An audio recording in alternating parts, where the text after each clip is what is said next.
दोस्तों मैं ममता शर्मा एक बार फिर ਤੁਹਾਡੇ सामने हाजिर हाँ रोज की तरह विचार चर्चा लेके और हमेशा की तरह मेरे नाल उगे पत्रकार निरंजन सिंह लहल हाजिर ने। होर लहल साहब की हाल चाल ने? ममता जी बहुत वधिया, तुसीं सुनाओ।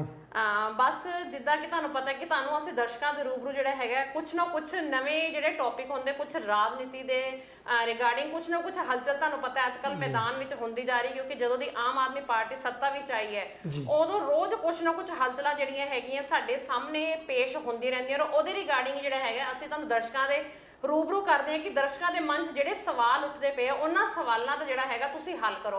तो ਉਹੀ ਉਹਦੇ ਰਿਗਾਰਡਿੰਗ मेरा दर्शकों तो पहला क्वेश्चन यही है कि केजरीवाल के घर से भाजपा के वर्करां वालों हमला किया गया, तुसीं ਇਹਦੇ बारे की कहोगे क्योंकि अज एक खबर बहुत चर्चा विच आ रही है? मेरे वालों सारिਆਂ ਨੂੰ ਜਿਹੜੇ ਦਰਸ਼ਕ ਮੈਨੂੰ ਦੇਖ ਰਹੇ ਨੇ ਦੇਸ਼ਾਂ ਵਿਦੇਸ਼ਾਂ 'ਚ ਬੈਠੇ YouTube ਜਾਂ ਹੋਰ ਰਾਹੀਂ, ਉਹਨਾਂ ਸਾਰਿਆਂ ਨੂੰ ਮੇਰੇ ਵੱਲੋਂ ਤੇ ਮਮਤਾ ਜੀ ਵੱਲੋਂ ਸਤਿ ਸ੍ਰੀ ਅਕਾਲ। ਸੋ ਅਸੀਂ ਲਗਾਤਾਰ ਹਰ ਰੋਜ਼ ਤੁਹਾਡੇ ਨਾਲ ਵਿਚਾਰ ਵਟਾਂਦਰਾ ਕਰਦੇ ਹਾਂ ਔਰ ਸਾਰੀਆਂ ਹੀ ਸਥਿਤੀਆਂ ਤੋਂ ਤੁਹਾਨੂੰ ਜਾਣੂ ਕਰਾਉਂਦੇ ਹਾਂ, ਚਾਹੇ ਉਹ ਰਾਜਸੀ ਹੋਣ, ਪ੍ਰਬੰਧਕੀ ਆਧਾਰ 'ਤੇ ਹੋਣ, ਦੇਸ਼ਾਂ ਵਿਦੇਸ਼ਾਂ 'ਚ ਵਾਪਰੀਆਂ ਘਟਨਾਵਾਂ ਹੋਣ, ਉਹਨਾਂ ਸਾਰਿਆਂ ਦੇ ਉੱਤੇ ਜਿਹੜੀ ਅਸੀਂ ਵਿਚਾਰ ਚਰਚਾ ਜਿਹੜੀ ਕਰਦੇ ਹਾਂ ਤੇ ਤੁਹਾਡੇ ਸਨਮੁਖ ਕਰਦੇ ਹਾਂ। ਸੋ ਅੱਜ ਦੀ ਜਿਹੜੀ ਸਾਡੀ ਚਰਚਾ ਹੈ, ਜਿਵੇਂ ਕਿ ਆਮ ਆਦਮੀ ਪਾਰਟੀ ਪੰਜਾਬ ਦੇ ਵਿੱਚ ਉਹਨੂੰ 1 ਮਹੀਨੇ ਦੇ ਕਰੀਬ ਇਹ ਸਮਾਂ ਜਿਹੜਾ ਹੋ ਚੱਲਿਆ, ਤਾਂ 1 ਮਹੀਨੇ ਦੇ ਵਿੱਚ ਹੀ ਅਨੇਕਾਂ ਤਰ੍ਹਾਂ ਦੇ ਜਿਹੜੇ ਐਲਾਨ ਨੇ ਮੁੱਖ ਮੰਤਰੀ ਭਗਵੰਤ ਮਾਨ ਵੱਲੋਂ ਕੀਤੇ ਜਾ ਰਹੇ ਨੇ। ਕੁਝ ਦੇ ਉੱਤੇ ਅਮਲ ਹੋ ਰਿਹਾ ਤੇ ਕੁਝ ਦੇ ਅਜੇ ਜਿਹੜਾ ਉਹਦੀਆਂ ਨੋਟੀਫਿਕੇਸ਼ਨਾਂ ਜਿਹੜੀਆਂ ਰਹਿੰਦੀਆਂ ਨੇ। ਅਸੀਂ ਇਸ ਮਾਮਲੇ ਵਿੱਚ ਵੀ ਬਾਰ-ਬਾਰ ਭਗਵੰਤ ਮਾਨ ਜੀ ਨੂੰ ਇਹ ਸੁਜੈਸਟ ਜ਼ਰੂਰ ਕਰਦੇ ਰਹੇ ਹਾਂ ਵੀ ਜਿਹੜੀ ਵੀ ਆਪਣੀ ਕੈਬਨਿਟ ਹੈ ਉਸ ਕੈਬਨਿਟ ਨੂੰ ਪੂਰੀ ਨੂੰ ਵਿਸ਼ਵਾਸ 'ਚ ਲੈਂਦਿਆਂ ਹੋਇਆਂ ਸਮੁੱਚੇ ਪੰਜਾਬ ਦੇ ਡਿਪਾਰਟਮੈਂਟਾਂ ਦੇ ਅੰਦਰ ਜੋ ਹੁਣ ਤੱਕ ਦੀਆਂ ਜਾਂ ਪਿਛਲੀਆਂ ਸਰਕਾਰਾਂ ਨੇ ਘਪਲੇ ਕੀਤੇ ਨੇ ਜਾਂ ਉਹਨਾਂ ਸਿਸਟਮ ਨੂੰ ਲੁਕਾ ਕੇ ਰੱਖਿਆ ਸਾਰੇ ਕੁਝ ਨੂੰ, ਉਹਨੂੰ ਜਿਹੜਾ ਓਪਨ ਕੀਤਾ ਜਾਵੇ, ਉਹਦੇ 'ਤੇ ਵਿਚਾਰ ਚਰਚਾ ਕੀਤੀ ਜਾਵੇ ਕਿ ਸਾਡਾ ਕੋਈ ਇੱਕ ਡਿਪਾਰਟਮੈਂਟ ਵਿੱਚ, ਚਾਹੇ ਉਹ ਬਿਜਲੀ ਬੋਰਡ ਹੈ, ਚਾਹੇ ਪੇਂਡੂ ਵਿਕਾਸ ਦੀ ਗੱਲ ਕਰਦੇ ਹਾਂ, ਚਾਹੇ ਅਸੀਂ ਹੋਰ ਵੱਖ-ਵੱਖ ਅਦਾਰੇ ਜਿਵੇਂ ਸਿਵਲ ਸਪਲਾਈ ਦੀ ਗੱਲ ਕਰਦੇ ਹਾਂ, ਪੁਲਿਸ ਡਿਪਾਰਟਮੈਂਟ ਹੈ ਉਹਦੀ ਗੱਲ ਕਰਦੇ ਹਾਂ, ਜਾਂ ਸਾਡਾ ਜਿਹੜਾ ਮਾਲ ਡਿਪਾਰਟਮੈਂਟ ਹੈ, ਇਹ ਸਾਰਾ ਜਿਹੜਾ ਇਹ ਚਰਚਾ 'ਚ ਜਿਹੜੇ ਆਉਂਦੇ ਨੇ, ਇਹਨਾਂ ਡਿਪਾਰਟਮੈਂਟਾਂ ਦੇ ਨਾਲ ਪੰਜਾਬ ਦੀ ਵਿਕਾਸ ਦੀ ਗੱਲ ਆਉਂਦੀ ਆ। ਤਾਂ ਤੁਸੀਂ ਹਮੇਸ਼ਾ ਹੀ ਇਹ ਗੱਲ ਕਰਦੇ ਆ ਰਹੇ ਹੋ ਕਿ ਅਸੀਂ ਪੰਜਾਬ ਦੇ ਖਜ਼ਾਨੇ ਨੂੰ ਭਰਨ ਦੇ ਯਤਨ ਕਰ ਰਹੇ ਹਾਂ। ਬਹੁਤ ਵੇ ਕੁਛ ਇਹੋ ਜਿਹੇ ਜਿਨ੍ਹਾਂ ਨੂੰ ਤੁਸੀਂ ਛੋਹਿਆ, ਜਿਹਦੇ ਨਾਲ ਸੰਭਾਵਨਾ ਬਣਦੀ ਆਉਣ ਵਾਲੇ ਸਮੇਂ 'ਚ ਵੀ ਖਜ਼ਾਨੇ ਦੇ ਵਿੱਚ ਕੋਈ ਪੈਸੇ ਆਉਣ ਦੀ ਸ਼ੁਰੂਆਤ ਹੋਏਗੀ। ਜਿੱਥੋਂ ਤੱਕ ਕੇਜਰੀਵਾਲ ਸਾਹਿਬ ਦੇ ਅੱਜ ਮੁੱਖ ਮੰਤਰੀ ਦਿੱਲੀ ਦੇ ਘਰ ਦੇ ਉੱਤੇ ਉਹਨਾਂ ਦੇ ਕਹਿਣ ਦੇ ਅਨੁਸਾਰ ਵੀ ਭਾਜਪਾ ਦੇ ਵਰਕਰਾਂ ਨੇ ਤੇ ਉਹਨਾਂ ਗੁੰਡਿਆਂ ਨੇ ਹਮਲਾ ਕੀਤਾ। ਹਮਲਾ ਇਸ ਕਰਕੇ ਕੀਤਾ ਕਿ ਭਾਜਪਾ ਦੀ ਸਰਕਾਰ ਜਿਹੜੀ ਆ ਪੰਜਾਬ 'ਚੋਂ ਆਮ ਆਦਮੀ ਦੇ ਵੱਡੇ ਬਹੁਮਤ ਨਾਲ ਜਿੱਤਣ ਦੇ ਕਾਰਨ ਇਹ ਉਹਨਾਂ ਕੋਲ ਹਾਰ ਬਰਦਾਸ਼ਤ ਨਹੀਂ ਹੋ ਰਹੀ, ਜਿਸ ਕਰਕੇ ਜਿਹੜਾ ਉਹ ਕੇਜਰੀਵਾਲ ਨੂੰ ਜਿਹੜਾ ਉਹ ਮਤਲਬ ਉਹਦੇ ਘਰ 'ਤੇ ਹਮਲਾ ਕੀਤਾ ਗਿਆ, ਉਹਨੂੰ ਦਬਾਉਣ ਦੀ ਕੋਸ਼ਿਸ਼ ਕੀਤੀ ਗਈ ਹੈ। ਡਿਪਟੀ ਸੀਐਮ ਸਿਸੋਦੀਆ ਸਾਹਿਬ ਨੇ ਵੀ ਇਹ ਗੱਲ ਐਲਾਨ ਕਰਕੇ ਕਹੀ ਹੈ ਕਿ ਭਾਜਪਾ ਕੇਜਰੀਵਾਲ ਸਾਹਿਬ ਨੂੰ ਮਰਵਾਉਣ ਦੀਆਂ ਯਤਨ ਕਰ ਰਹੇ ਨੇ। ਸੋ ਇਹ ਇੱਕ ਬੜੇ ਵੱਡਾ ਜਿਹੜਾ ਕੇਂਦਰ ਸਰਕਾਰ ਤੇ ਭਾਜਪਾ ਸਰਕਾਰ ਦੇ ਉੱਤੇ ਇਲਜ਼ਾਮ ਹੈ, ਕਿਉਂਕਿ ਕੇਂਦਰ ਦੀ ਸਰਕਾਰ ਬਖਲਾਈ ਹੋਈ ਹੈ। ਉਹ ਆਮ ਆਦਮੀ ਪਾਰਟੀ ਦੇ ਹੋ ਰਹੇ ਵਿਕਾਸ ਨੂੰ ਹਰ ਤਰੀਕੇ ਨਾਲ, ਹਰ ਯਤਨ ਦੇ ਨਾਲ ਜਿਹੜਾ ਉਹ ਨੀਵਾਂ ਕਰਨ ਦੀ ਕੋਸ਼ਿਸ਼ ਕਰ ਰਹੀ ਹੈ। ਜਿਵੇਂ ਭਾਜਪਾ ਦੀ ਸਰਕਾਰ ਨੇ ਪੰਜਾਬ ਦੇ ਅੰਦਰੋਂ ਪੰਜਾਬ ਦੇ ਜਿਹੜੇ ਹੱਕਾਂ ਦੇ ਉੱਤੇ ਬਹੁਤ ਵੱਡੇ ਡਾਕੇ ਮਾਰੇ ਨੇ, ਉਸੇ ਤਰ੍ਹਾਂ ਆਮ ਆਦਮੀ ਪਾਰਟੀ ਦਿੱਲੀ ਦੇ ਵਿੱਚ, ਕਿਉਂਕਿ ਉੱਥੇ ਕੇਂਦਰੀ ਜਿਹੜੇ ਕਾਨੂੰਨ ਨੇ ਜਾਂ ਕੇਂਦਰ ਜਿਹੜਾ ਉਹ ਸਿੱਧੇ ਤੌਰ 'ਤੇ ਜਿਹੜਾ ਦਿੱਲੀ ਦੇ ਵਿੱਚ ਇਨਵੋਲਵ ਹੈ, ਬਹੁਤ ਵੱਡਾ ਹਿੱਸਾ, ਬਹੁਤ ਵੱਡੇ ਜਿਹੜੇ ਹੱਕ ਨੇ ਉਹ ਕੇਂਦਰ ਸਰਕਾਰ ਦੇ ਕੋਲ ਨੇ।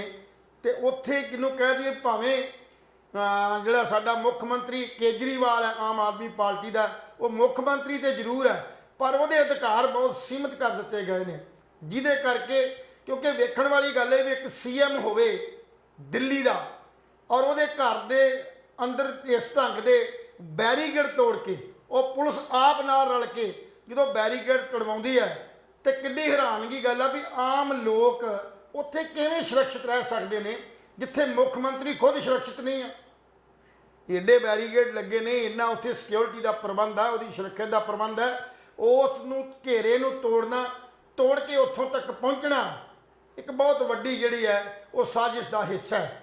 ਸੋ ਅਸੀਂ ਇਹੋ ਜਿਹੀਆਂ ਕਾਰਵਾਈਆਂ ਜਿਹੜੀਆਂ ਨੇ ਉਹਨਾਂ ਦੀ ਸਖਤ ਜਿਹੜੀ ਆ ਉਹ ਨਿਖੇਧੀ ਕਰਦੇ ਹਾਂ, ਔਰ ਕੇਂਦਰ ਸਰਕਾਰ ਨੂੰ ਵੀ ਇਹ ਅਪੀਲ ਕਰਦੇ ਹਾਂ ਵੀ ਇੱਦਾਂ ਦੇ ਜਿਹੜੇ ਕੁਝ ਕਾਰਨਾਮੇ ਨੇ ਇਹ ਕੋਈ ਸ਼ੋਭਾ ਨਹੀਂ ਦਿੰਦੇ।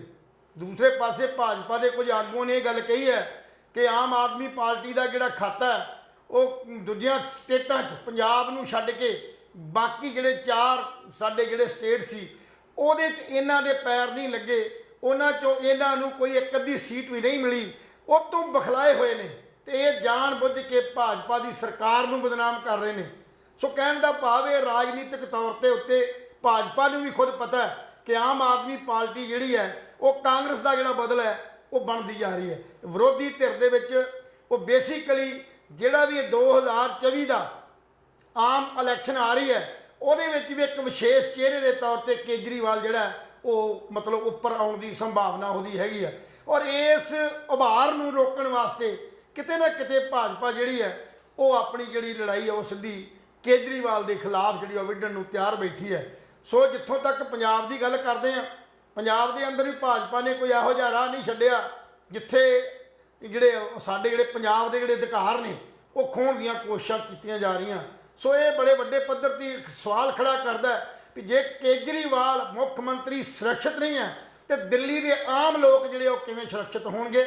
ਸੋ ਭਾਜਪਾ ਨੂੰ ਇਹੋ ਜਿਹੀਆਂ ਕੁਝੀਆਂ ਚਾਲਾਂ ਤੋਂ ਬਾਜ਼ ਆ ਜਾਣਾ ਚਾਹੀਦਾ ਔਰ ਸਮੁੱਚੇ ਹਿੰਦੁਸਤਾਨ ਦੇ ਬਾਕੀ ਸੂਬਿਆਂ ਦੇ ਉੱਤੇ ਜਿੱਥੇ ਭਾਜਪਾ ਦੀਆਂ ਸਰਕਾਰਾਂ ਨਹੀਂ ਹੈ ਉਹਨਾਂ ਸਰਕਾਰਾਂ ਨੂੰ ਵੀ ਇਹ ਨਤੀਜੇ ਭੁਗਤਣ ਦੀ ਜਿਹੜੀ ਹੈ ਉਹ ਇੰਤਜ਼ਾਰ ਰਹੇਗੀ।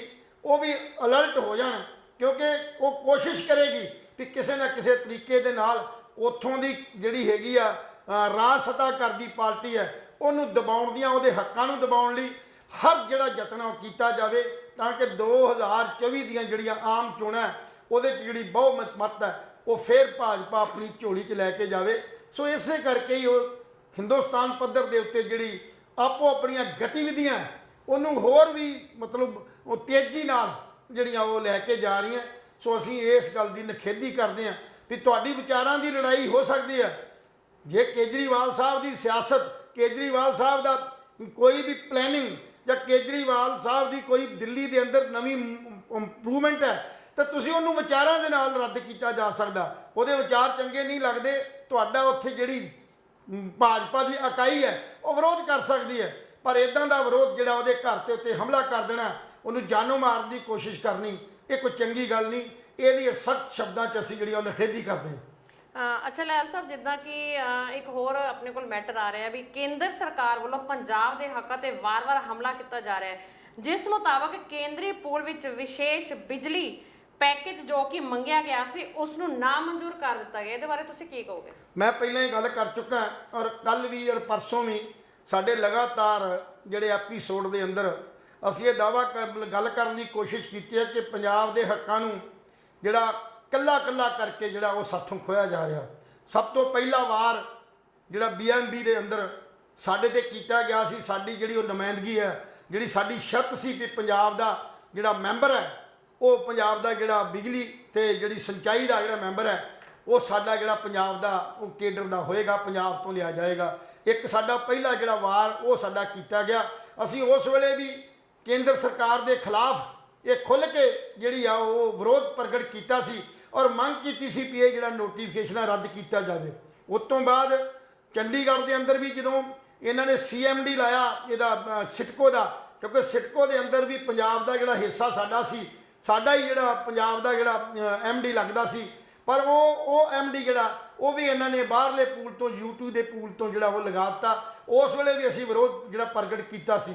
ਔਰ ਤੀਸਰਾ ਹਮਲਾ ਜਿਹੜਾ ਇਹਨਾਂ ਨੇ ਕੇਂਦਰੀ ਕਰਮਚਾਰੀ ਜਿਹੜੇ ਸਾਡੇ ਚੰਡੀਗੜ੍ਹ ਦੇ UT ਦੇ ਕਰਮਚਾਰੀ ਸੀ ਉਹਨਾਂ ਕਰਮਚਾਰੀਆਂ ਦੇ ਉੱਤੇ ਪੰਜਾਬ ਦੇ ਜਿਹੜੇ ਸੀ ਉਹ ਨੋਰਮ ਜਿਹੜੇ ਲਾਗੂ ਹੁੰਦੇ ਸੀ, ਨਿਯਮ ਲਾਗੂ ਹੁੰਦੇ ਸੀ, ਜਿੰਨੇ ਵੀ ਕਰਮਚਾਰੀ ਸੀ, ਜੇ ਤਨਖਾਹ ਸਕੇਲਾਂ ਦੀ ਗੱਲ ਆਉਂਦੀ ਸੀ, ਬਦਲੀਆਂ ਦੀ ਆਉਂਦੀ ਸੀ, ਜਾਂ ਕਹਿਣ ਦਾ ਭਾਵ ਸਮੁੱਚਾ ਮੁਲਾਜ਼ਮ ਵਰਗ ਜਿਹੜਾ ਸੀ ਉਹ ਪੰਜਾਬ ਦੇ ਜਿਹੜੇ ਉਹ ਰੂਲਸ ਨੂੰ ਜਿਹੜਾ ਉਹ ਮੰਨਦਾ ਸੀ ਤੇ ਉਹਦੇ ਮੁਤਾਬਕ ਕੰਮ ਕਰਦਾ ਸੀ। ਤੇ ਇਹ ਪਰਸੋਂ ਚੌਥ ਤੋਂ ਪਹਿਲਾਂ ਜਦੋਂ ਅਮਿਤ ਸ਼ਾਹ ਜੀ ਆਏ ਨੇ ਗ੍ਰਹਿ ਮੰਤਰੀ ਭਾਰਤ ਸਰਕਾਰ ਦੇ, ਤੇ ਉਹਨਾਂ ਨੇ ਇਹ ਵੱਡਾ ਐਲਾਨ ਕਰਕੇ ਜਿਹੜਾ ਅੱਜ ਨੋਟੀਫਿਕੇਸ਼ਨ ਵੀ ਕਰਤਾ, ਅੱਜ ਤੋਂ ਬਾਅਦ ਪੰਜਾਬ ਦਾ ਜਿਹੜਾ ਹੱਕ ਹੈ ਪੂਰੇ ਤੌਰ ਤੇ ਚੰਡੀਗੜ੍ਹ ਤੋਂ ਖੁੱਸ ਗਿਆ। ਚੰਡੀਗੜ੍ਹ ਸਾਥੋਂ ਦੂਰ ਚਲੇ ਗਿਆ, ਇੱਕ ਕਿਸਮ ਦਾ ਸਾਡੀ ਰਾਜਧਾਨੀ ਤੇ ਰਹੇਗੀ, ਪਰ ਸਾਡੇ ਜਿਹੜੇ ਹੱਕ ਨੇ ਉੱਥੋਂ ਜਿਹੜੇ ਨੇ ਉਹ ਕੱਢ ਦਿੱਤੇ ਗਏ ਨੇ। ਸੋ ਕੇਂਦਰੀ ਜਿਹੜਾ ਹੈਗਾ ਕੇਂਦਰੀ ਜਿਹੜੇ ਰੂਲ ਸੀ ਮੁਲਾਜ਼ਮਾਂ ਦੇ ਉੱਤੇ, ਕੇਂਦਰੀ ਜਿਹੜੇ ਰੂਲ ਨੇ ਉਹ ਲਾਗੂ ਕਰ ਦਿੱਤੇ ਗਏ ਨੇ, ਜਿੱਦੋਂ ਕਿ ਉੱਥੋਂ ਦੇ ਕਰਮਚਾਰੀਆਂ ਦੇ 58 ਤੋਂ ਲੈ ਕੇ 2 ਸਾਲ ਦਾ ਵਾਧਾ 60 ਸਾਲ ਦੀ ਜਿਹੜੀ ਹੈ ਸਰਕਾਰੀ ਕਰਮਚਾਰੀਆਂ ਦੀ ਜਿਹੜੀ ਉਮਰ ਨਿਰਧਾਰਿਤ ਕਰ ਦਿੱਤੀ ਗਈ ਹੈ ਰਿਟਾਇਰਮੈਂਟ ਦੀ। ਔਰ ਟੀਚਰ ਜਿਹੜੇ ਚਾਹੇ ਉਹ ਕਾਲਜ ਦੇ ਨੇ ਚਾਹੇ ਉਹ ਸਕੂਲਾਂ ਦੇ ਨੇ, ਉਹਨਾਂ ਦੀ 65 ਸਾਲ ਜਿਹੜੀ ਹੈ ਰਿਟਾਇਰਮੈਂਟ ਦੀ ਉਮਰ ਜਿਹੜੀ ਹੈ ਉਹ ਕਰ ਦਿੱਤੀ ਗਈ ਹੈ।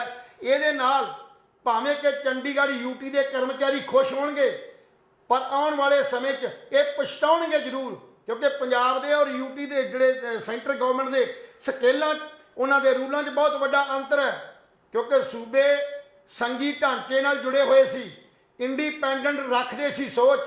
ਉਹ ਕੋਈ ਜ਼ਰੂਰੀ ਨਹੀਂ ਸੀ ਕਿ ਅਸੀਂ ਜਿਹੜਾ ਹੈਗਾ ਉਹ ਕੇਂਦਰੀ ਦੇ ਜਿਹੜੇ ਕੇਂਦਰ ਦੇ ਅਸੂਲ ਜਿਹੜੇ ਨੋਰਮਸ ਨੇ ਉਹ ਮੰਨੀਏ। ਸਾਡੇ ਪੰਜਾਬ ਦੇ ਉਹਨਾਂ ਨੂੰ ਵੱਖਰੇ ਹੋ ਸਕਦੇ ਨੇ। ਅੱਜ ਤੱਕ ਪੰਜਾਬ ਦੇ ਕਰਮਚਾਰੀਆਂ ਨੂੰ ਬਾਕੀ ਸਾਰਿਆਂ ਸਟੇਟਾਂ ਔਰ ਸੈਂਟਰ ਗਵਰਨਮੈਂਟ ਦੇ ਕਰਮਚਾਰੀਆਂ ਨੂੰ ਅਲੱਗ ਜਿਹੜੇ ਸਕੇਲ ਦਿੱਤੇ ਜਾਂਦੇ ਸੀ, ਔਰ ਉਹੀ ਸਕੇਲ ਜਿਹੜੇ ਚੰਡੀਗੜ੍ਹ 'ਚ ਦਿੱਤੇ ਜਾਂਦੇ ਸੀ। ਸੋ ਇਹ ਗੱਲ ਚੰਡੀਗੜ੍ਹ ਦੇ ਕਰਮਚਾਰੀਆਂ ਨੂੰ ਧਿਆਨ ਰੱਖ ਲੈਣਾ ਚਾਹੀਦਾ। ਅੱਜ ਭਾਵੇਂ ਖੁਸ਼ ਹੋ ਸਕਦੇ ਨੇ ਕੁਝ ਤਰ੍ਹਾਂ, ਪਰ ਬਹੁਤੇ ਜਿਹੜੇ ਲੋਕ ਨੇ ਉਹ ਇਸ ਗੱਲ ਨੂੰ ਜਾਣਦੇ ਹਾਂ ਵੀ ਉਮਰ ਤੇ ਵਧਾ ਦਿੱਤੀ ਗਈ, ਪਰ ਹੋਰ ਜਿਹੜੀਆਂ ਤਨਖਾਹਾਂ ਤੇ ਜਿਹੜੀ ਕੱਟ ਲੱਗਣੀ ਹੈ ਉਹ ਆਉਣ ਵਾਲੇ ਸਮੇਂ 'ਚ ਪਤਾ ਲੱਗ ਜਾਏਗਾ। ਸੋ ਇਹ ਸਾਡਾ ਸਭ ਤੋਂ ਵੱਡਾ ਜਿਹੜਾ 60 ਤੇ 40 ਦੀ ਰੇਸ਼ੋ ਚੰਡੀਗੜ੍ਹ ਦੀ ਸੀ ਉਹ ਅੱਜ ਤੋਂ ਬਾਅਦ ਖਤਮ ਹੋ ਗਈ ਹੈ। ਇਸ ਤੋਂ ਬਾਅਦ ਸਾਡੇ ਉਹਨਾਂ ਦਾ ਭਵਿੱਖ ਕੀ ਹੋਏਗਾ, ਮੈਂ ਕੱਲ ਵੀ ਗੱਲ ਕੀਤੀ ਸੀ, ਜਿਹੜੇ ਡੈਪੂਟੇਸ਼ਨ ਤੇ ਸਾਡੇ ਜਿਹੜੇ ਕਰਮਚਾਰੀ ਚਲੇ ਗਏ ਨੇ। ਸੋ ਇਹ ਕੇਂਦਰ ਦਾ ਇੱਕ ਇਹ ਹਮਲਾ ਕੀਤਾ ਗਿਆ ਸੀ, ਔਰ ਅੱਜ ਜਿਹੜਾ ਨਵਾਂ ਹਮਲਾ ਕੀਤਾ ਗਿਆ ਉਹ ਹਮਲਾ ਇਹ ਕੀਤਾ ਗਿਆ ਵੀ ਆਉਣ ਵਾਲੇ ਇਸ ਪੈਡੀ ਸੀਜ਼ਨ 'ਚ ਗਰਮੀਆਂ ਸਟਾਰਟ ਹੋ ਗਈਆਂ ਨੇ। ਸਾਡੇ ਬਿਜਲੀ ਬੋਰਡ ਦੇ ਆਪਣੇ ਸਰਕਾਰੀ ਥਰਮਲ ਪਲਾਂਟਾਂ 'ਚ ਕੋਲੇ ਦੀ ਬਹੁਤ ਵੱਡੀ ਘਾਟ ਹੈ। ਕਿਸੇ 'ਚ 4 ਦਿਨ ਦਾ ਕੋਲਾ, ਕਿਸੇ 'ਚ 10 ਦਿਨ ਦਾ ਕੋਲਾ, ਕਿਸੇ 'ਚ 3 ਦਿਨ ਦਾ ਕੋਲਾ। ਸੋ ਕਹਿਣ ਦਾ ਭਾਵ ਸਾਡੇ ਪੰਜਾਬ ਦੇ ਜਿਹੜੇ ਥਰਮਲ ਨੇ, ਚਾਹੇ ਉਹ ਪ੍ਰਾਈਵੇਟ ਸੈਕਟਰ ਦੇ ਨੇ ਚਾਹੇ ਉਹ ਗਵਰਨਮੈਂਟ ਸੈਕਟਰ ਦੇ ਬਿਜਲੀ ਬੋਰਡ ਦੇ ਖਾਤੇ ਦੇ ਜਿਹੜੇ ਨੇ ਪੰਜਾਬ ਸਰਕਾਰ ਦੇ ਥਰਮਲ ਨੇ, ਉਹਨਾਂ ਕੋਲੇ ਦੀ ਘਾਟ ਹੋਣ ਕਰਕੇ ਆਉਣ ਵਾਲੇ ਦਿਨਾਂ 'ਚ ਬਲੈਕ ਆਊਟ ਹੋਣ ਦੀ ਸੰਭਾਵਨਾ ਖੜ ਗਈ ਹੈ। ਸੋ ਅਸੀਂ ਬਿਜਲੀ ਬੋਰਡ ਨੂੰ, ਪੰਜਾਬ ਗਵਰਨਮੈਂਟ ਨੇ ਬੇਨਤੀ ਕੀਤੀ ਸੀ ਦਿੱਲੀ ਦੀ ਹਕੂਮਤ ਨੂੰ, ਕੇਂਦਰ ਸਰਕਾਰ ਨੂੰ, ਵੀ ਸਾਨੂੰ ਵਿਸ਼ੇਸ਼ ਜਿਹੜੇ ਸਾਡਾ ਜਿਹੜਾ ਕੇਂਦਰੀ ਪੂਲ 'ਚੋਂ ਵਿਸ਼ੇਸ਼ ਤੌਰ ਦੇ ਉੱਤੇ ਜਿਹੜੇ 750 ਮੈਗਾਵਾਟ ਜਿਹੜੀ ਬਿਜਲੀ ਆ ਉਹ ਸਾਨੂੰ ਦਿੱਤੀ ਜਾਵੇ। ਇਹ ਮੰਗ ਕੀਤੀ ਸੀ ਸਾਡੇ ਪੰਜਾਬ ਦੀ ਸਰਕਾਰ ਨੇ ਵੀ ਇਹ ਆਉਣ ਵਾਲੇ ਸੀਜ਼ਨ ਗਰਮੀਆਂ ਦੇ ਸੀਜ਼ਨ 750 ਜਿਹੜਾ ਮੈਗਾਵਾਟ ਹੈ ਇਹ ਵਿਸ਼ੇਸ਼ ਜਿਹੜੀ ਆ ਸਾਡਾ ਜਿਹੜਾ ਕੇਂਦਰੀ ਪੂਲ ਹੈ ਉਹਦੇ ਕੋਲ ਸਾਡਾ ਜਿਹੜਾ ਹਿੱਸਾ ਬਣਦਾ ਉਹਦੇ ਸਾਨੂੰ ਜਿਹੜੀ ਆ ਉਹ ਬਿਜਲੀ ਜਿਹੜੀ ਮੁਹੱਈਆ ਕੀਤੀ ਜਾਵੇ। ਪਰ ਦੂਸਰੇ ਪਾਸੇ ਹਰਿਆਣੇ ਦੇ ਅੰਦਰ ਭਾਜਪਾ ਦੀ ਸਰਕਾਰ ਹੈ, ਖੱਟੜ ਦੀ ਸਰਕਾਰ ਹੈ, ਉਹਨਾਂ ਕੋਈ ਮੰਗ ਨਹੀਂ ਕੀਤੀ। ਉਹਨਾਂ ਨੇ ਇਹ ਵੀ ਨਹੀਂ ਕਿਹਾ ਵੀ ਸਾਨੂੰ ਬਿਜਲੀ ਚਾਹੀਦੀ ਹੈ, ਪਰ ਉਹਨਾਂ ਦਾ ਜਿਹੜਾ ਕੋਟਾ ਉਹ ਰਿਲੀਜ਼ ਕਰ ਦਿੱਤਾ ਗਿਆ। ਉਹਨਾਂ ਨੂੰ ਮੰਗਣ ਤੋਂ ਬਿਨਾਂ ਹੀ ਜਿਹੜੀ ਰਿਲੀਜ਼ ਕਰਤੀ। ਇਹ ਤੋਂ ਸਾਫ਼ ਜ਼ਾਹਰ ਹੈ ਵੀ ਕੇਂਦਰ ਸਰਕਾਰ ਦਾ ਪੰਜਾਬ ਪ੍ਰਤੀ ਜਿਹੜਾ ਉਹ ਸੋਚ ਹੈ ਉਹ ਬਹੁਤ ਗਲਤ ਹੈ। ਪੰਜਾਬ ਨੂੰ ਨੀਵਾਂ ਵਿਖਾਉਣ ਦੀ ਹੈ, ਪੰਜਾਬ ਨੂੰ ਬਰਬਾਦ ਕਰਨ ਵਾਲੇ ਪਾਸੇ ਜਾ ਰਹੀ ਹੈ। ਸੋ ਇਹ ਜਿਹੜੀਆਂ ਚੋਣਾਂ ਜਿਹੜੀਆਂ ਹੋਈਆਂ ਇਹਦਾ ਗੁੱਸਾ ਜਿਹੜਾ ਪੰਜਾਬ ਦੇ ਉੱਤੇ ਕੱਟ ਲਾਤੀ ਗਈ ਹੈ। ਦੂਸਰੇ ਪਾਸੇ ਜੇ ਗੱਲ ਕਰਦੇ ਹਾਂ ਮਹਿੰਗਾਈ ਦੀ, ਤੇ ਅੱਜ ਮਹਿੰਗਾਈ ਜਿਹੜੀ ਹੈ ਛੜੱਪੇ ਮਾਰ ਕੇ ਤਾਂ ਚੜੀ ਹੈ। ਪਿਛਲੇ 4 ਮਹੀਨੇ ਜਦੋਂ ਇਲੈਕਸ਼ਨ ਸ਼ੁਰੂ ਹੋਈ ਸੀ ਉਸ ਵੇਲੇ ਇਹੀ ਜਿਹੜਾ ਸਾਡਾ ਮਤਲਬ ਜਿਹੜਾ ਪੈਟਰੋਲੀਅਮ ਮੰਤਰੀ ਹੈ ਜਾਂ ਸਾਡਾ ਵਿੱਤ ਮੰਤਰੀ ਜਿਹੜੀ ਸਾਡੀ ਸੀਤਾਰਮਨ ਨੇ ਉਹ ਇਹ ਗੱਲ ਕਹਿੰਦੀ ਸੀ ਵੀ ਸਾਡਾ ਕੋਈ ਕੰਟਰੋਲ ਨਹੀਂ ਹੈ ਪ੍ਰਾਈਵੇਟ ਇਹ ਪੈਟਰੋਲ ਜਿਹੜੀਆਂ ਮਤਲਬ ਕੰਪਨੀਆਂ ਨੇ, ਪੈਟਰੋਲੀਅਮ ਕੰਪਨੀਆਂ, ਇਹ ਇੰਟਰਨੈਸ਼ਨਲ ਪੱਧਰ ਤੇ ਜੋ ਰੇਟ ਹੋਣਗੇ ਉਹਦੇ ਮੁਤਾਬਕ ਨਿਰਧਾਰਿਤ ਕਰਦੀਆਂ ਨੇ। ਪਰ ਜਦੋਂ ਇਲੈਕਸ਼ਨ ਸ਼ੁਰੂ ਹੋਈ ਉਸ ਵੇਲੇ ਕਿਤੇ ਅੰਤਰਰਾਸ਼ਟਰੀ ਜਿਹੜੇ ਸੀ ਇੰਟਰਨੈਸ਼ਨਲ ਪੱਧਰ ਦੇ ਉੱਤੇ ਪੈਟਰੋਲੀਅਮ ਦੇ ਰੇਟ ਜਿਹੜੇ ਨੇ ਉਹ ਤੈਅ ਨਹੀਂ ਕੀਤੇ ਗਏ। ਉਸ ਵੇਲੇ 4 ਮਹੀਨੇ ਇਹ ਬੈਨ ਕਰ ਦਿੱਤਾ ਗਿਆ ਕਿ ਜਿਨ੍ਹਾਂ ਸਟੇਟਾਂ ਦੇ ਵਿੱਚ ਇਲੈਕਸ਼ਨ ਹੋਣੀ ਆ ਉਹਨਾਂ 'ਚ ਰੇਟ ਨਹੀਂ ਵਧਾਏ ਜਾਣਗੇ। ਉਸ ਵੇਲੇ ਤੁਹਾਨੂੰ ਕੇਂਦਰ ਦੀ ਸਰਕਾਰ ਦਾ ਉਹ ਪੈਟਰੋਲੀਅਮ ਮੰਤਰੀਆਂ ਨੇ ਕਿਵੇਂ, ਪੈਟਰੋਲੀਅਮ ਡਿਪਾਰਟਮੈਂਟ ਨੇ ਜਾਂ ਜਿਹੜੀਆਂ ਕੰਪਨੀਆਂ ਸੀ ਜਿਹੜੀਆਂ ਪੈਟਰੋਲੀਅਮ ਵਾਲੀਆਂ, ਉਹਨਾਂ ਨੇ ਇਹ ਗੱਲ ਕਿਵੇਂ ਮੰਨ ਲਈ।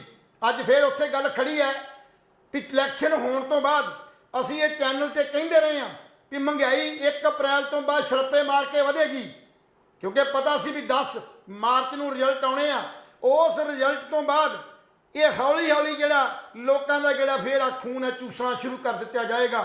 ਔਰ ਅੱਜ ਡੇਲੀ 9 ਦਿਨਾਂ ਦੇ ਅੰਦਰ 8 ਵਾਰ 80 ਪੈਸੇ, 40 ਪੈਸੇ ਤੇ 90 ਪੈਸੇ ਕਰਕੇ ਅੱਜ ਜਿਹੜਾ ਰੇਟ ਆ 100 ਰੁਪਈਆ ਤੋਂ ਉੱਪਰ ਜਿਹੜਾ ਰੇਟ ਆ, ਕਿਤੇ 101 ਰੁਪਈਆ, ਕਿਤੇ 102 ਰੁਪਈਏ ਜਿਹੜਾ ਪੈਟਰੋਲ ਤੇ ਡੀਜ਼ਲ ਜਿਹੜਾ 92-94 ਰੁਪਈਏ ਜਿਹੜਾ ਅੱਜ ਹੋ ਗਿਆ। ਔਰ ਇਹ ਰੁਕਣ ਦਾ ਨਾਂ ਨਹੀਂ ਲੈਂਦਾ। ਇਸ ਤਾਂ ਜਦੋਂ ਮੰਗ ਕੀਤੀ ਗਈ ਹੈ ਤੇ ਗੜਗੜੀ ਵਰਗੇ ਵੀ ਇਹ ਅਨਾਉਂਸ ਕਰਦੇ ਨੇ ਵੀ ਸਾਡਾ ਇੱਥੇ ਕੰਟਰੋਲ ਕੋਈ ਨਹੀਂ। ਜੇ ਤੁਹਾਡਾ ਕੰਟਰੋਲ ਕੋਈ ਨਹੀਂ ਤੇ ਉਸ ਵੇਲੇ ਕੰਟਰੋਲ ਕਿਵੇਂ ਹੋ ਗਿਆ ਸੀ? ਪੰਜਾਬ ਦੀ ਸਰਕਾਰ ਨੂੰ ਵੀ ਸਾਡੀ ਬੇਨਤੀ ਹੈ ਵੀ ਪੰਜਾਬ ਦੀ ਸਰਕਾਰ ਇਸ ਗੱਲ ਤੇ ਗੌਰ ਕਰੇ, ਕਿਉਂਕਿ ਕਈਆਂ ਨੇ ਮੰਗ ਕੀਤੀ ਹੈ ਵੀ ਇਹਨੂੰ GST 'ਚ ਲੈ ਕੇ ਆਂਦਾ ਜਾਵੇ। ਜੇ ਪੰਜਾਬ ਦੀ ਗਵਰਨਮੈਂਟ, ਪੰਜਾਬ ਦੀ ਸਰਕਾਰ ਇਹ ਵਾਅਦਾ ਕਰਦੀ ਹੈ ਮਹਿੰਗਾਈ ਤੇ ਕਾਬੂ ਪਾਵਾਂਗੇ, ਤੇ ਹੁਣ ਆਮ ਆਦਮੀ ਪਾਰਟੀ ਦਾ ਇਹਦੇ ਪ੍ਰਤੀ ਕੀ ਵਤੀਰਾ ਹੋਏਗਾ, ਇਹ ਕੱਲ ਦੇਖਣ ਵਾਲੀ ਗੱਲ ਹੈ। ਸੋ ਕਹਿਣਾ ਤੇ ਕਰਨੀ 'ਚ ਬਹੁਤ ਵੱਡਾ ਫਰਕ ਹੈ। ਹੁਣ ਇਹ ਗੱਲ ਸਾਰੀ ਕਹਿ ਕੇ ਵੀ ਇਹ ਕੇਂਦਰ ਸਰਕਾਰ ਦੇ ਅੰਦਰ ਹੈ, ਅਸੀਂ ਕੁਝ ਨਹੀਂ ਕਰ ਸਕਦੇ, ਪਰ ਅਸੀਂ ਤੇ ਤੁਹਾਨੂੰ ਵੋਟਾਂ ਪਾਈਆਂ ਨੇ, ਸਾਡਾ ਹੱਕ ਤੇ ਤੁਹਾਡੇ ਤੋਂ ਮੰਗਣ ਦਾ ਹੈ। ਸੋ ਕਹਿਣ ਦਾ ਭਾਵ ਇਹ ਹੈ ਮਹਿੰਗਾਈ ਛਿੜੱਪੇ ਮਾਰ ਕੇ ਵੱਧਦੀ ਜਾ ਰਹੀ ਹੈ। ਔਰ 1 ਅਪ੍ਰੈਲ ਤੋਂ ਬਾਅਦ ਸਾਰੀਆਂ ਸਰਵਿਸ ਜਿਹੜੀਆਂ ਨੇ ਉਹ ਮਹਿੰਗੀਆਂ ਹੋ ਜਾਣਗੀਆਂ। ਟੋਲ ਪਲਾਜ਼ਿਆਂ ਦੀ ਜਿਹੜੇ ਫੀਸਦ ਨੇ ਉਹ ਵੱਧ ਜਾਣਗੇ, ਜਾਂ ਹੋਰ ਜਿਹੜੀਆਂ ਵੱਖ-ਵੱਖ ਦਾਲਾਂ, ਖਾਣ ਵਾਲਾ ਤੇਲ, ਇਹਨਾਂ ਸਾਰਿਆਂ ਦੇ ਉੱਤੇ ਜਿਹੜਾ ਹੈ ਉਹ 1 ਅਪ੍ਰੈਲ ਤੋਂ ਪਰਸੋਂ ਤੋਂ ਖਿੜੱਪੇ ਮਾਰ ਕੇ ਵੱਧਦਾ ਨਜ਼ਰ ਆਏਗਾ। ਸੋ ਮਹਿੰਗਾਈ ਤੇ ਕਾਬੂ ਜਿਹੜਾ ਉਹ ਨਹੀਂ ਪਾਇਆ ਜਾ ਸਕਿਆ। ਇਹ ਗੱਲ ਕੇਂਦਰ ਸਰਕਾਰ ਦੀ ਔਰ ਪੰਜਾਬ ਸਰਕਾਰ ਦੀ ਜਿਹੜੀ ਜ਼ਿੰਮੇਵਾਰੀ ਬਣਦੀ ਹੈ ਕਿ ਆਪਣੇ ਲੋਕਾਂ ਨੇ ਕੀਤੇ ਵਾਅਦੇ ਅਨੁਸਾਰ ਮਹਿੰਗਾਈ ਨੂੰ ਕਾਬੂ 'ਚ ਰੱਖਿਆ ਜਾਵੇ। ਇਹ ਨਹੀਂ ਵੀ ਮਹਿੰਗਾਈ ਵੱਧਦੀ ਜਾਵੇ। ਤੁਸੀਂ ਮਹਿੰਗਾਈ ਭੱਤਾ ਦੇ ਦਿੱਤਾ, ਮਹਿੰਗਾਈ ਭੱਤਾ ਤੇ ਤੁਸੀਂ 100-200 ਰੁਪਇਆ 400 ਦਿਓਗੇ ਤਾਂ ਮਹਿੰਗਾਈ ਡੇਲੀ ਜਿਹੜੀ ਵੱਧ ਰਹੀ ਹੈ। ਸੋ ਇਸ ਕਰਕੇ ਇਹ ਜਿਹੜੇ ਪੈਟਰੋਲ ਤੇ ਡੀਜ਼ਲ ਹੈ, ਕਿਆ ਕੱਲ ਨੂੰ ਗਹਾਈ ਦਾ ਟਾਈਮ ਹੈ, ਕਿਸਾਨਾਂ ਨੇ ਮੋਟਰਾਂ ਚਲਾਉਣੀਆਂ, ਕਿਸਾਨਾਂ ਨੇ ਮਸ਼ੀਨਾਂ ਚਲਾਉਣੀਆਂ ਨੇ, ਔਰ ਉੱਥੇ ਡੀਜ਼ਲ ਦੀ ਬਹੁਤ ਸਖਤ ਜ਼ਰੂਰਤ ਹੈ। ਸੋ ਇਸ ਕਰਕੇ ਇਸ ਤੇਲ, ਡੀਜ਼ਲ ਔਰ ਪੈਟਰੋਲ ਦੇ ਉੱਤੇ ਕੋਈ ਨਾ ਕੋਈ ਇਹੋ ਜਿਹੀ ਨੀਤੀ ਬਣਾ ਕੇ ਇਹਨੂੰ ਕੰਟਰੋਲ ਕੀਤਾ ਜਾਣਾ ਚਾਹੀਦਾ। ਇਹ ਸਰਕਾਰ ਤੋਂ ਸਮੁੱਚਾ ਪੰਜਾਬ ਜਿਹੜਾ ਮੰਗ ਕਰਦਾ ਹੈ। ਔਰ ਵਿਰੋਧੀ ਧਿਰਾਂ ਜਿਹੜੀਆਂ ਇਸ ਕਰਕੇ ਅੱਜ ਪੰਜਾਬ ਦੀ ਸਰਕਾਰ ਨੂੰ ਟਾਰਗੇਟ ਤੇ ਲੈ ਕੇ ਆ ਰਹੀਆਂ, ਵਿਰੋਧ ਪ੍ਰਗਟ ਕਰ ਰਹੀਆਂ ਨੇ ਵੀ ਕੱਲ ਤੱਕ ਤੇ ਭਗਵੰਤ ਮਾਨ ਇਹ ਉੱਚੀ ਐਲਾਨ ਕਰਦਾ ਰਿਹਾ ਤੇ ਅੱਜ ਭਗਵੰਤ ਮਾਨ ਕਿਉਂ ਸ਼ਾਂਤ ਹੈ, ਕਿਉਂ ਚੁੱਪ ਹੈ। ਔਰ ਦੂਸਰੇ ਪਾਸੇ ਪੰਜਾਬ ਦੀ ਜਿਹੜੀ ਮੰਗਾਂ ਦੀ ਗੱਲ ਕਰਦੇ ਸਾਂ, ਪੰਜਾਬ ਦੇ ਜਿਹੜੇ ਬਿਜਲੀ ਦੀ ਜਿਹੜੀ ਮੰਗ ਰੱਖੀ ਗਈ ਉਹ ਵੀ ਇਗਨੋਰ ਕਰ ਦਿੱਤੀ ਗਈ।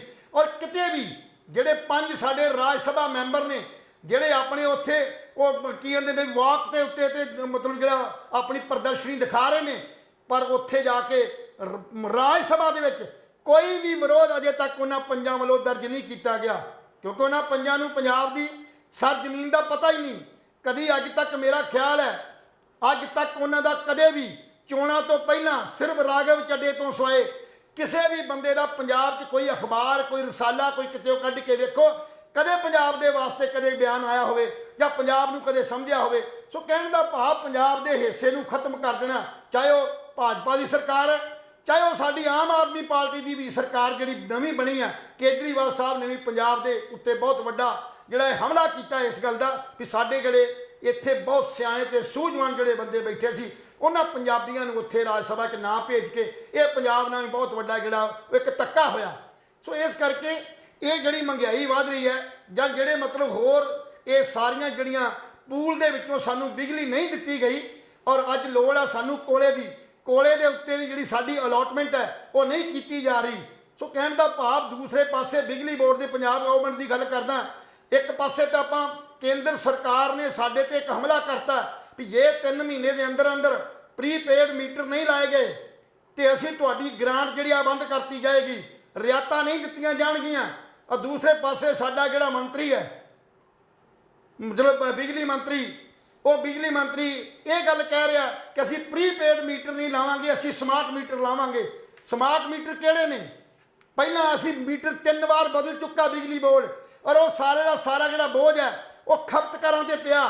ਪਹਿਲਾਂ ਮੀਟਰ ਦੂਜੇ ਹੁੰਦੇ ਸੀ, ਲੋਹੇ ਵਾਲੇ, ਚੱਕਰੀ ਵਾਲੇ, ਘੁੰਮਣ ਵਾਲੇ, ਫਿਰ ਡਿਜੀਟਲ ਮੀਟਰ ਆਏ, ਫਿਰ ਸਮਾਰਟ ਮੀਟਰ ਆਏ। ਇਹਨਾਂ ਮੀਟਰਾਂ ਦਾ ਜਿਹੜਾ ਟੋਟਲ ਖਰਚਾ ਹੈ ਉਹ ਸਾਰਾ ਦਾ ਸਾਰਾ ਖਪਤਕਾਰਾਂ ਤੇ ਪੈਂਦਾ ਨਜ਼ਰ ਆਇਆ। ਔਰ ਜਿਹੜੇ ਨਵੇਂ ਮੀਟਰ ਵੀ ਲਾਏ ਜਾਣਗੇ ਕਿਉਂਕਿ ਦੋਨਾਂ ਦੀ ਕੰਟਰਾਡਾਈਜ਼ ਹੈ। ਇੱਕ ਪਾਸੇ ਬਿਜਲੀ ਬੋਰਡ ਆਪਣੇ ਰੇਟ ਵਧਾਉਣ ਵਾਸਤੇ ਕੇਂਦਰ ਨੂੰ ਔਰ ਸਾਡੀ ਰੈਗੂਲੇਟਰੀ ਕਮਿਸ਼ਨ ਨੂੰ ਚਿੱਠੀ ਲਿਖ ਰਿਹਾ ਔਰ ਲੀਕ ਕਰ ਰਿਹਾ ਕਿ ਕਦੇ ਵੀ ਇਹ ਜਿਹੜੇ ਟੈਰਿਫ ਰੇਟ ਆ ਵਧਾ ਦਿੱਤੇ ਜਾਣ, ਬਿਜਲੀ ਦਾ ਰੇਟ ਵਧਾ ਦਿੱਤਾ ਜਾਵੇ। ਔਰ ਦੂਸਰੇ ਪਾਸੇ ਸਰਕਾਰ ਲੋਕਾਂ ਦੇ ਅੱਖਾਂ 'ਚ ਘੱਟਾ ਪਾਉਣ ਨੂੰ ਤਿਆਰ ਬੈਠੀ ਹੈ ਕਿ ਅਸੀਂ 300 ਯੂਨਿਟ ਮਾਫ ਕਰ ਦੇਵਾਂਗੇ, ਅਸੀਂ 300 ਯੂਨਿਟ ਇਦਾਂ ਦੇ ਦਿਆਂਗੇ। ਇਹ ਗੱਲਾਂ ਕਰਨ ਵਾਲੀਆਂ ਨਹੀਂ ਹੈ, ਇਹ ਸਿਰਫ ਲੋਕਾਂ ਨੂੰ ਇੱਕ ਮੂਰਖ ਬਣਾਉਣ ਵਾਲਾ ਕੰਮ ਹੈ। ਇੱਕ ਪਾਸੇ ਤੇ ਬਿਜਲੀ ਸਾਡੇ ਕੋਲ ਹੈ ਹੀ ਨਹੀਂ, ਕੱਟ ਲੱਗ ਰਹੇ ਨੇ, ਬਿਜਲੀ ਦੇ ਸਾਡੇ ਥਰਮਲ ਜਿਹੜੇ ਬੰਦ ਹੋਣ ਦੇ ਕਿਨਾਰੇ ਨੇ, ਟਰਾਂਸਫਾਰਮ ਓਵਰਲੋਡ ਨੇ, ਸਟੋਰਾਂ 'ਚ ਸਮਾਨ ਹੈ ਨਹੀਂ, ਇੱਥੋਂ ਤੱਕ 10 ਰੁਪਏ ਦਾ ਰੋਲ ਆਉਂਦਾ ਟੇਪ ਦਾ, ਉਹ ਵੀ ਪੰਜਾਬ ਦੇ ਕਿਸੇ ਵੀ ਸਟੋਰ 'ਚ ਨਹੀਂ ਅਵੇਲੇਬਲ, ਨਹੀਂ ਥਿੰਬਲਾ ਨਹੀਂ, ਤਾਰਾਂ ਨਹੀਂ, ਇਹ ਸਾਰਾ ਕੁਝ ਹੈ ਨਹੀਂ। ਤਾਂ ਫਿਰ ਆਪਣੀ ਬਿਜਲੀ ਦੀ ਮੁਫਤ ਦੀ ਗੱਲ ਕਰਦੇ ਆ ਵੀ ਫ੍ਰੀ ਦਿੱਤੀ ਜਾਏਗੀ, ਇਹ ਇੱਕ ਹਾਸੋਹੀਣੀ ਗੱਲ ਹੈ। ਸੋ ਪੰਜਾਬ ਸਰਕਾਰ ਨੂੰ ਹਰ ਬਿਆਨ ਦੇਣ ਤੋਂ ਪਹਿਲਾਂ 50 ਵਾਰ ਸੋਚਣਾ ਚਾਹੀਦਾ। ਸੋ ਜਿੱਥੋਂ ਤੱਕ ਪੰਜਾਬ ਦੇ ਅਧਿਆਪਕਾਂ ਦੀ ਗੱਲ ਅਸੀਂ ਕੀਤੀ ਸੀ, ਅਸੀਂ ਬਹੁਤ ਚਿਰ ਪਹਿਲਾਂ ਕਹਿੰਦੇ ਰਹੇ ਹਾਂ ਵੀ ਅਧਿਆਪਕ ਹਮੇਸ਼ਾ ਕਹਿੰਦੇ ਨੇ ਪੰਜਾਬ ਦੇ ਸਕੂਲਾਂ ਦਾ ਰਿਜ਼ਲਟ ਮਾੜਾ, ਪੰਜਾਬ ਦੇ ਸਕੂਲਾਂ ਦੀ ਹਾਲਤ ਮਾੜੀ ਹੈ। ਉਹ ਮਾੜੀ ਤਾਂ ਹੋਈ ਸੀ ਕਿ ਦੂਸਰੀਆਂ ਜਿਹੜੀਆਂ ਪਹਿਲੀਆਂ ਸਰਕਾਰਾਂ ਸੀ, ਕਾਂਗਰਸ ਤੇ ਅਕਾਲੀ ਸਰਕਾਰਾਂ, ਉਹ ਅਧਿਆਪਕਾਂ ਤੋਂ ਅਧਿਆਪਕ ਦਾ ਕੰਮ ਘੱਟ ਲੈਂਦੀਆਂ ਸੀ ਤੇ ਦੂਸਰੇ ਕੰਮ ਵੋਟਾਂ ਬਣਾਉਣੀਆਂ ਜਾਂ ਮਰਦਮਸ਼ੁਮਾਰੀ ਕਰਾਉਣੀ ਜਾਂ ਹੋਰ ਜਿਹੜੇ ਨਿੱਕੇ ਮੋਟੇ ਕੰਮ ਹੈ, ਜਾਂ ਮਿਡ ਡੇ ਮੀਲ ਦੇ ਲੋਕੀ ਜਿਹੜੀਆਂ ਟੀਚਰਾਂ ਸੀ, ਬੀਐਡ ਐਮਐਡ ਜਿਹੜੀਆਂ ਲੈਕਚਰਰ ਸੀ, ਉਹ ਫੂਕਾਂ ਮਾਰਦੀਆਂ ਨਜ਼ਰ ਆਈਆਂ। ਸੋ ਕਹਿਣ ਦਾ ਭਾਵ ਇਹ ਇੱਕ ਅੱਛੀ ਗੱਲ ਹੈ ਕਿ ਜੇ ਅਧਿਆਪਕਾਂ ਤੋਂ ਸਿਰਫ ਅਧਿਆਪਕਾਂ ਦਾ ਹੀ ਕੰਮ ਲਿਆ ਜਾਵੇ, ਸਕੂਲਾਂ 'ਚ ਬੱਚਿਆਂ ਦਾ ਮਨੋਬਲ ਉੱਚਾ ਹੋ ਸਕਦਾ। ਕਿਉਂਕਿ ਹਮੇਸ਼ਾ ਹੀ ਟੀਚਰ ਜਿਹੜਾ ਬੱਚਿਆਂ ਨੂੰ ਪੜ੍ਹਾਉਣ ਲਈ ਰੱਖਿਆ ਜਾਂਦਾ, ਉਹਦੇ ਸਰਵਿਸ ਰੂਲ ਦੇ ਵਿੱਚ ਇਹ ਲਿਖਿਆ ਵੀ ਤੁਸੀਂ ਪੜ੍ਹਾਉਣਾ, ਪਰ ਉਹਨਾਂ ਰੂਲਾਂ ਨੂੰ ਤੋੜ ਕੇ ਤੁਸੀਂ ਦੂਸਰੇ ਕੰਮ ਜਿਹੜੇ ਕਰਵਾ ਰਹੇ ਹੋ, ਇਹ ਗਲਤ ਹੈ। ਬਹੁਤੇ ਟੀਚਰ ਜਿਹੜੇ ਨੇ ਉਹ ਡਾਕਾਂ ਬਣਾਉਣ ਦੇ ਕੰਮ ਕਰ ਰਹੇ ਨੇ, ਡਾਕਾਂ ਲੈ ਕੇ ਡੀਓ ਕੋ ਡੀਪੀਆਈ ਜਾਂ ਹੋਰ ਸੈਕਟਰੀ ਐਜੂਕੇਸ਼ਨ ਦੇ ਕੋਲ ਲੈ ਕੇ ਜਾਂਦੇ ਨੇ, ਜਿਹੜੇ ਕੰਮ ਕਲਰਕਾਂ ਦੇ ਨੇ। ਇਹ ਕੰਮ ਤੁਸੀਂ ਟੀਚਰਾਂ ਤੋਂ ਲੈ ਰਹੇ ਹੋ। ਇਹ ਚੰਗਾ ਹੋਵੇ ਜੇ ਪੰਜਾਬ ਦੀ ਸਰਕਾਰ ਜਿਵੇਂ ਅੱਜ ਅਨਾਉਂਸ ਕੀਤਾ ਸਿੱਖਿਆ ਨੀਤੀ ਜਿਹੜੀ ਆ ਜਾਰੀ ਕਰਨ ਜਾ ਰਹੀ ਹੈ, ਉਸ ਸਿੱਖਿਆ ਨੀਤੀ ਦੀ ਸਭ ਤੋਂ ਪਹਿਲਾ ਕੰਮ ਇਹ ਹੈ ਵੀ ਅਧਿਆਪਕਾਂ ਤੋਂ ਸਿਰਫ ਅਧਿਆਪਨ ਦਾ ਹੀ ਕੰਮ ਲਿਆ ਜਾਵੇ, ਤਾਂ ਜਿਹੜਾ ਸੁਧਾਰ ਵੱਲ ਕੁਛ ਨਾ ਕੁਛ ਵਧਿਆ ਜਾ ਸਕਦਾ। ਸੋ ਇਹ ਸਾਰੀਆਂ ਗੱਲਾਂ ਜਿਹੜੀਆਂ ਨੇ ਇਹ ਪੰਜਾਬ ਸਰਕਾਰ ਦੇ ਇਹ ਜਿਹੜੀਆਂ ਧਿਆਨ 'ਚ ਨੇ, ਇਹਨੂੰ ਧਿਆਨ 'ਚ ਰੱਖ ਲੈਣਾ ਚਾਹੀਦਾ। ਜੇ ਕੋਈ ਹੋਰ ਗ੍ਰਾਮ ਪੰਚਾਇਤ ਦੀ ਗੱਲ ਆਈ ਹੈ, ਗ੍ਰਾਮ ਪੰਚਾਇਤ ਦੇ ਬਹੁਤ ਵੱਡੇ ਅਧਿਕਾਰ ਸੀ ਜਿਹੜੇ ਹੁਣ ਤੱਕ ਦੀਆਂ ਸਰਕਾਰਾਂ ਨੇ ਰੋਲ ਦਿੱਤੇ। ਗ੍ਰਾਮ ਪੰਚਾਇਤ ਦਾ ਕੀਤਾ ਫੈਸਲਾ ਹਰ ਥਾਂ ਲਾਗੂ ਹੁੰਦਾ। ਜੇ ਗ੍ਰਾਮ ਪੰਚਾਇਤ ਦਾ ਜਿਹੜੀ ਇਹ ਸ਼ੁਰੂ ਕਰਨ ਜਾ ਰਹੇ ਹੋ, ਇੱਕ ਸ਼ਲਾਘਾਯੋਗ ਕਦਮ ਤੇ ਹੈ, ਪਰ ਇਹਨੂੰ ਸਹੀ ਢੰਗ ਦੇ ਨਾਲ ਪੇਂਡੂ ਪੱਧਰ ਦੇ ਉੱਤੇ ਇਸ ਢੰਗ ਨਾਲ ਚਲਾਇਆ ਜਾਵੇ ਜਿਹਦੇ 'ਚ ਹਰ ਮਸਲਾ ਜਿਹੜਾ ਉਹ ਪਿੰਡ ਪੱਧਰ ਦੇ ਉੱਤੇ ਹੀ ਜਿਹੜਾ ਉਹ ਮਤਲਬ ਹੋਣਾ ਚਾਹੀਦਾ। ਕਿਉਂਕਿ ਜੇ ਕੋਈ ਲੜਾਈ ਝਗੜਾ ਹੋਇਆ ਜਾਂ ਕੋਈ ਫੰਡਾਂ ਦੀ ਗੱਲ ਆਉਂਦੀ ਹੈ ਜਾਂ ਕਿਸੇ ਵੀ ਵਿਕਾਸ ਦੀ ਪਿੰਡ ਦੀ ਗੱਲ ਆਉਂਦੀ ਹੈ, ਤਾਂ ਸਭ ਤੋਂ ਪਹਿਲਾਂ ਪੰਚਾਇਤ ਜਿਹੜੀ ਆ ਗ੍ਰਾਮ ਪੰਚਾਇਤ 'ਚ ਲੈ ਕੇ ਆਵੇ ਔਰ ਉਸ ਫੈਸਲੇ ਨੂੰ ਹੂ ਬਹੂ ਲਾਗੂ ਕੀਤਾ ਜਾਵੇ।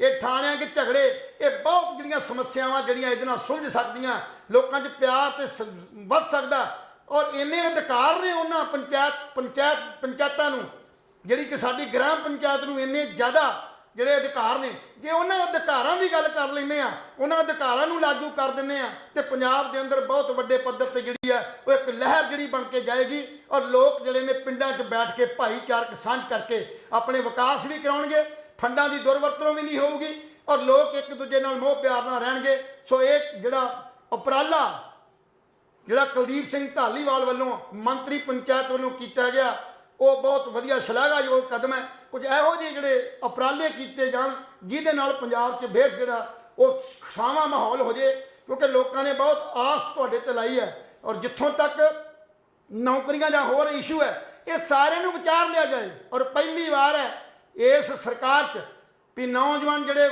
ਪੁਲਿਸ ਭਰਤੀ ਦੀ ਗੱਲ ਕਰਦੇ ਸੀ, ਉਹ ਟੈਂਕੀ ਦੇ ਚੜ੍ਹ ਕੇ ਕੱਲ ਬੇਰੁਜ਼ਗਾਰ ਮੰਗ ਕਰ ਰਹੇ ਸੀ ਵੀ ਸਾਡੀ ਜਿਹੜੀ ਪਹਿਲੀ ਭਰਤੀ ਸੀ ਉਸ ਭਰਤੀ ਦਾ ਕੀ ਕੀਤਾ ਗਿਆ।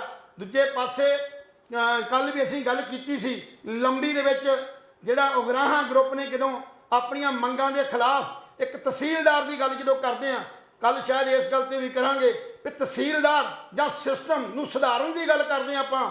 ਪੰਜਾਬ ਸਰਕਾਰ ਨੇ ਇੱਕ ਦਾਅਵਾ ਕੀਤਾ ਕਿ ਅਸੀਂ ਨੰਬਰ ਫਲੈਸ਼ ਕੀਤਾ ਰਿਸ਼ਵਤਖੋਰਾਂ ਨੂੰ ਫੜਨ ਲਈ।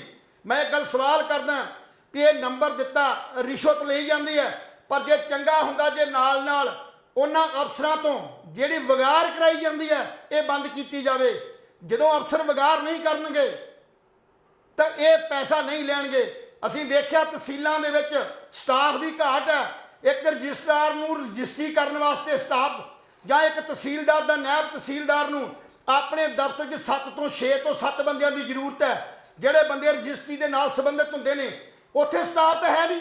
ਉਹ ਤਹਿਸੀਲਦਾਰਾਂ ਨੇ, ਬੜੀ ਹੈਰਾਨਗੀ ਵਾਲੇ ਪੰਜਾਬ ਦੇ ਲੋਕੋ, ਤਹਿਸੀਲਦਾਰਾਂ ਨੇ ਆਪਣੀ ਨਿੱਜੀ ਜੇਬ 'ਚੋਂ ਪੈਸੇ ਦੇ ਕੇ ਤੇ ਬੰਦੇ ਭਰਤੀ ਕੀਤੇ ਨੇ। ਉਹਨਾਂ ਦਾ ਸਰਕਾਰ ਨਾਲ ਕੋਈ ਲੈਣ ਦੇਣ ਨਹੀਂ। ਔਰ ਉਹ ਤਹਿਸੀਲਦਾਰ ਜਿੰਨੇ 6 ਬੰਦੇ ਆਪਣੀ ਤਨਖਾਹ 'ਚੋਂ ਰੱਖੇ ਨੇ, ਉਹ ਕਿਤੇ ਨਾ ਕਿਤੇ ਠੱਗੀ ਤਾਂ ਮਾਰੇਗਾ, ਉਹ ਰਿਸ਼ਵਤ ਵੀ ਲਾਏਗਾ, ਕਿਉਂਕਿ ਉਹਦੇ ਵੀ ਬੱਚੇ ਨੇ। ਉਹ ਜੇ 1.5 ਲੱਖ ਰੁਪਈਆ ਜਾਂ 1.25 ਲੱਖ ਰੁਪਈਆ ਤਨਖਾਹ ਲੈਣ ਵਾਲਾ ਬੰਦਾ ਜੇ 70,000 ਦੇ ਬਾਹਰੋਂ ਬੰਦੇ ਭਰਤੀ ਕਰਕੇ ਬਾਹਰੋਂ ਨਿੱਜੀ ਤੌਰ ਤੇ ਆਪਣੇ ਦਫ਼ਤਰ 'ਚ ਰੱਖਦਾ ਕੰਮ ਕਰਾਉਣ ਲਈ, ਕਿਉਂਕਿ ਤੁਸੀਂ ਕੰਮ ਭਾਲਦੇ ਹੋ, ਪ੍ਰੋਗਰੈਸ ਭਾਲਦੇ ਹੋ। ਜ਼ਿਮੀਂਦਾਰ ਰਜਿਸਟਰੀ ਟਾਈਮ ਨਾਲ ਚਾਹੁੰਦਾ, ਪਬਲਿਕ ਟਾਈਮ ਨਾਲ ਕੰਮ ਚਾਹੁੰਦੀ ਹੈ, ਤੇ ਉਸ ਕੰਮ ਲਈ ਸਟਾਫ ਦੀ ਭਰਤੀ ਨਾ ਹੋਣਾ, ਸਟਾਫ ਨਾ ਹੋਣਾ, ਔਰ ਨਿੱਜੀ ਜੇਬ ਚੋਂ ਜਿਵੇਂ ਪਟਵਾਰੀਆਂ ਨੇ ਆਪਣੇ ਕੰਮ ਨੂੰ ਚਲਾਉਣ ਵਾਸਤੇ ਇੱਕ ਦੂਜੇ ਆਪਣੇ ਜੇਬ ਚੋਂ ਖਰਚ ਕਰਕੇ ਪਟਵਾਰੀਆਂ ਦੇ ਨਾਲ ਸਹਾਇਕਕਾਰੀ ਪਟਵਾਰੀ ਰੱਖੇ ਨੇ, ਔਰ ਉਹਨਾਂ ਦੀ ਤਨਖਾਹ ਉਹ ਆਪਣੀ ਜੇਬ ਚੋਂ ਦਿੰਦੇ ਨੇ। ਜੇਬ ਚੋਂ ਭਾਵ ਵੀ ਉਹ ਠੱਗੀ ਠੋਰੀ ਕਰਕੇ ਦਿੰਦੇ ਨੇ, ਰਿਸ਼ਵਤ ਲੈ ਕੇ ਦਿੰਦੇ ਨੇ, ਆਪਣੇ ਖਰਚੇ ਪੂਰੇ ਕਰਦੇ ਨੇ। ਸੋ ਇਸੇ ਤਰ੍ਹਾਂ ਬਹੁਤ ਵੱਡੀ ਪੁਲਿਸ ਡਿਪਾਰਟਮੈਂਟ 'ਚ ਵੀ ਇਹੀ ਸਿਸਟਮ ਹੈ। ਜੇ ਤੁਸੀਂ ਇਸ ਰਿਸ਼ਵਤਖੋਰੀ ਨੂੰ ਬੰਦ ਕਰਨਾ ਚਾਹੁੰਦੇ ਹੋ ਤੇ ਸਭ ਤੋਂ ਪਹਿਲਾਂ ਇਹ ਕੋਸ਼ਿਸ਼ ਕਰੋ ਪ੍ਰਬੰਧ ਨੂੰ ਸੁਧਾਰਨ ਦੀ। ਪੁਲਿਸ ਡਿਪਾਰਟਮੈਂਟ ਨੂੰ ਕੋਈ ਵੀ ਸਰਕਾਰੀ ਕੰਮ ਹੋਵੇ, ਕੋਈ ਵੀ ਮੰਤਰੀ ਆਉਣਾ ਹੋਵੇ, ਕੋਈ ਵੀ ਸਾਲਾਨਾ ਅਜਲਾਸ ਹੋਵੇ, ਕੋਈ ਸਮਾਗਮ ਹੋਵੇ, ਤੇ ਉੱਥੇ ਪੁਲਿਸ ਦੀ, ਤਹਿਸੀਲਦਾਰ ਤੇ ਬਿਜਲੀ ਵਾਲਿਆਂ ਦੀ ਡਿਊਟੀ ਲਾ ਦਿੱਤੀ ਜਾਂਦੀ ਹੈ। ਉਹ ਆਪਣੀ ਜੇਬ 'ਚੋਂ ਖਰਚਾ ਪੂਰਾ ਕਰਦੇ ਨੇ, ਸਰਕਾਰੀ ਫੰਡ ਨਹੀਂ। ਔਰ ਉਸ ਖਰਚੇ ਨੂੰ ਚਲਾਉਣ ਲਈ ਵਗਾਰ ਕਰਨੀ ਪੈਂਦੀ ਹੈ। ਔਰ ਉਹ ਵਗਾਰ ਕਿਵੇਂ ਪੂਰੀ ਹੋਏਗੀ? ਉਹ ਠੱਗੀ ਠੋਰੀ ਨਾ ਹੋਏਗੀ, ਉਹ ਲੋਕਾਂ ਤੋਂ ਰਿਸ਼ਵਤ ਲੈ ਕੇ, ਬੇਈਮਾਨੀ ਦੇ ਲੈ ਕੇ ਪੈਸੇ, ਉਹ ਸਾਰੇ ਕੁਝ ਨੂੰ ਨੇਪਰੇ ਚਾੜਿਆ ਜਾਏਗਾ।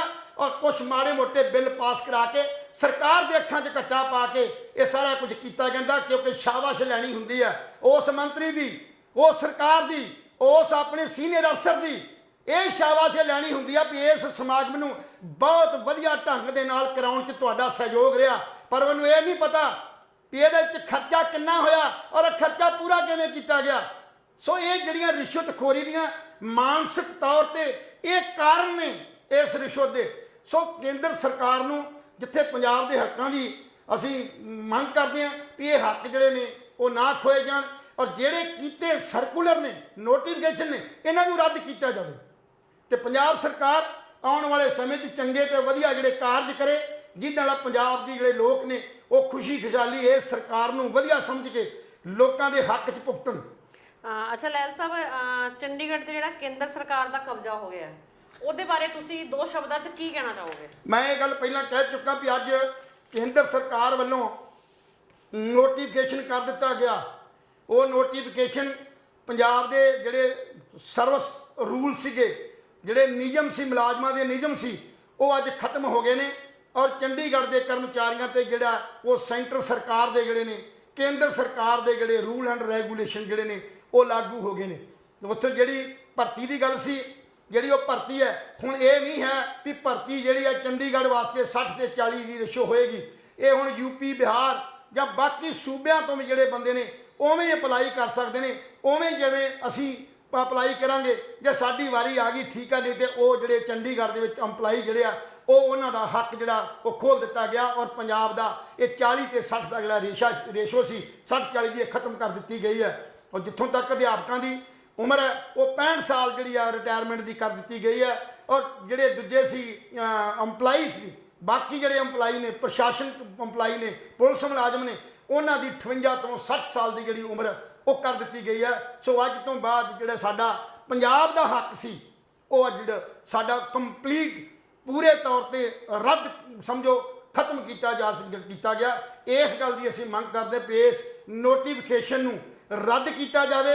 ਰੱਦ ਕਰਕੇ ਪੰਜਾਬ ਦੇ ਜਿਹੜੇ ਹੱਕ ਆ ਉਹ ਪੰਜਾਬ ਨੂੰ ਦਿੱਤੇ ਜਾਣ, ਪੰਜਾਬ ਨੂੰ ਇਤੋਂ ਵਿਰਵਰਾ ਨਾ ਕੀਤਾ ਜਾਵੇ। ਸੋ ਅਸੀਂ ਇਸ ਗੱਲ ਦਾ ਪ੍ਰਯੋਰ ਜਿਹੜਾ ਵਿਰੋਧ ਕਰਦੇ ਹਾਂ। ਲੈਲ ਸਾਹਿਬ, ਇਹਦੇ ਨਾਲ ਹੀ ਆਪਣਾ ਜਾਣ ਦਾ ਵਕਤ ਹੋ ਚੁੱਕਿਆ, ਔਰ ਉਮੀਦ ਕਰਾਂਗੇ ਕਿ ਸਾਡੇ ਦਰਸ਼ਕਾਂ ਨੂੰ ਅੱਜ ਦੀ ਜਿਹੜੀ ਵਿਚਾਰ ਚਰਚਾ ਹੈਗੀ ਹੈ ਉਹ ਬਹੁਤ ਪਸੰਦ ਆਈ ਹੋਏਗੀ। ਔਰ ਜਿਹੜੇ ਉਹਨਾਂ ਦੇ ਮਨ ਵਿੱਚ ਕੁਐਸਚਨ ਰੇਜ਼ ਹੋਏ ਹੋਣਗੇ ਉਹ ਲੈਲ ਸਾਹਿਬ ਦੀਆਂ ਗੱਲਾਂ ਦੇ ਨਾਲ ਕੰਪਲੀਟਲੀ ਜਿਹੜੇ ਹੈਗੇ ਉਹ ਕਲੀਅਰ ਹੋ ਚੁੱਕੇ ਹੋਣਗੇ। ਤੇ ਇਹਦੇ ਨਾਲ ਹੀ ਲੈਲ ਸਾਹਿਬ ਆਪਾਂ ਆਪਣੇ ਦਰਸ਼ਕਾਂ ਤੋਂ ਇਜਾਜ਼ਤ ਲਈਏ। ਰੱਬ ਰੱਖਾ।